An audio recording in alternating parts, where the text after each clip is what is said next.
ইরানে ইসরায়েল ও যুক্তরাষ্ট্রের হামলার পর শুরু হওয়া যুদ্ধে এখনও পাল্টাপাল্টি হামলা চালিয়ে যাচ্ছে দুই পক্ষ।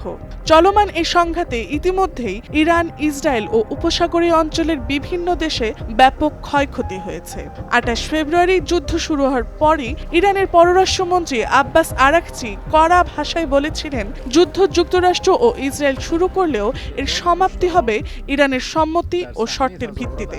আর গতকাল দেশটির প্রেসিডেন্ট মাসুদ পেজিশকিয়ান সামাজিক যোগাযোগ মাধ্যম এক্সে দেওয়া এক পোস্টে যুদ্ধ বন্ধের ইঙ্গিত দিয়েছেন। তবে সেই বার্তার মধ্যেও রয়েছে স্পষ্ট কৌশলগত অবস্থান।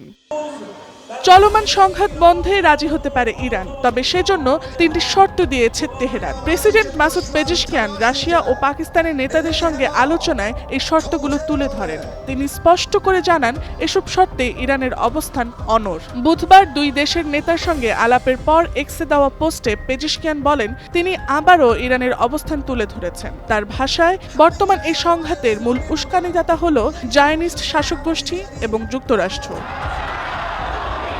মাসুদ পেজিশকিয়ানের দেওয়া তিন শর্ত হল, প্রথমত, আন্তর্জাতিক মহলে ইরানের বৈধ ও ন্যায্য অধিকার স্বীকৃতি দিতে হবে। দ্বিতীয়ত, সাম্প্রতিক হামলায় ইরানের যে ক্ষয়ক্ষতি হয়েছে তার ক্ষতিপূরণ দিতে হবে। তৃতীয়ত, ভবিষ্যতে যাতে আর কোনো হামলা না ঘটে সেজন্য শক্তিশালী আন্তর্জাতিক নিশ্চয়তা নিশ্চিত করতে হবে। এদিকে রাশিয়া ইরানের শীর্ষ নেতৃত্বের সঙ্গে ঘনিষ্ঠ যোগাযোগ বজায় রেখে পরিস্থিতি শান্ত করার আহ্বান জানাচ্ছে, কিন্তু তেহরান নিজেদের শর্ত থেকে সরে আসার কোনো ইঙ্গিত দিচ্ছে না। ফলে সংঘাত নিরসনের আলোচনা আরও জটিল হয়ে উঠেছে।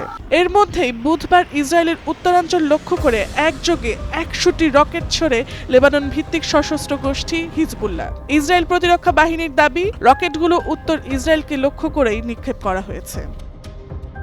Tasnuva Sanjida, Times today.